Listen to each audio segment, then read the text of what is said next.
حدیث، ایک اچھی بات حدیث اور قرآن کی روشنی میں ہم آپ تک پہنچاتے ہیں۔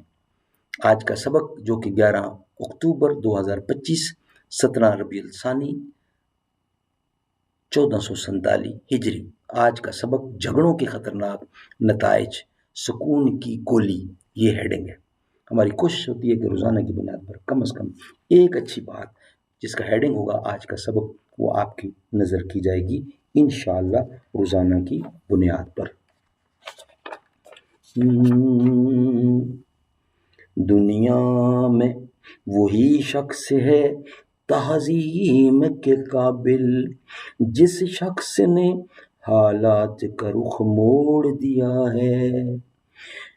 ستون دار پہ رکھتے چلو سروں کے چراغ، جہاں تلک یہ ستم کی سیارات چلے۔ باغ بہشت سے مجھے حکم سفر دیا تھا کیوں، کار جہاں دراز ہے اب میرا انتظار کر۔ ناظرین، آج کا سبق جھگڑوں کے خطرناک نتائج، سکون کی گولی، باہمی جھگڑوں کی نحوست سے اللہ تعالیٰ سے دوری، ذہنی سکون کی بربادی، عبادات میں بے لطفی، صحت کی خرابی، ہر وقت کی پریشانی، معاشی مشکلات اور رات دن شیطان کے لیے خوشیاں ہی خوشیاں۔ جھگڑے کیا ہیں سوائے شیطان کو خوش کرنے کے؟ کچھ بھی نہیں، جبکہ صلح صفائی کر لینے میں اللہ تعالیٰ کا قرب، ذہنی سکون، جسمانی راحت ہوتی ہے۔ آگے بڑھیں اور براہ راست خود جا کر مخالف کی منت سماجت کر کے، خواہ کچھ نقصان بھی برداشت کرنا پڑے تو صلح کر لیں۔ فانی دنیا جس کا ایک ایک لمحہ بہت قیمتی ہے، اس کو ضائع نہ کریں۔ کوئی کسی کا رزق نہیں کھا سکتا۔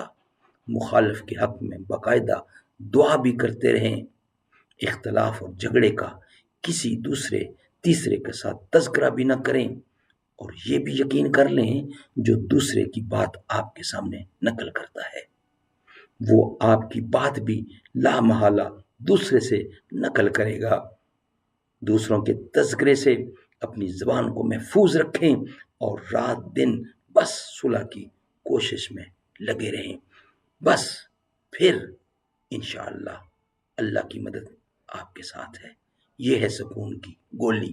ناظرین، خود بھی سنیں، دوسروں کو سنائیں، پڑھائیں۔ ناظرین، ہم روزانہ کی بنیاد پر ایک اچھی بات، یہ ایک مذہبی ادارہ ہے جو بھیجتا ہے، ہم آپ کو سناتے ہیں قرآن و سنت کی روشنی میں، قرآن حدیث کی روشنی میں۔ آج کا سبق اس کا ہیڈنگ ہے جھگڑوں کے خطرناک نتائج، سکون کی گولی۔ یہ ہم آپ کے سامنے رکھ رہے تھے ویلاگ۔ نبی کے ساتھی تو ہیں ستارے، چمک رہے ہیں تھمک رہے ہیں۔ نبی کے ساتھی تو ہیں ستارے، چمک رہے ہیں دھمک رہے ہیں۔ ہے موتیوں کی لڑی صحابہ، یہ کیا نگینے جڑے ہوئے ہیں۔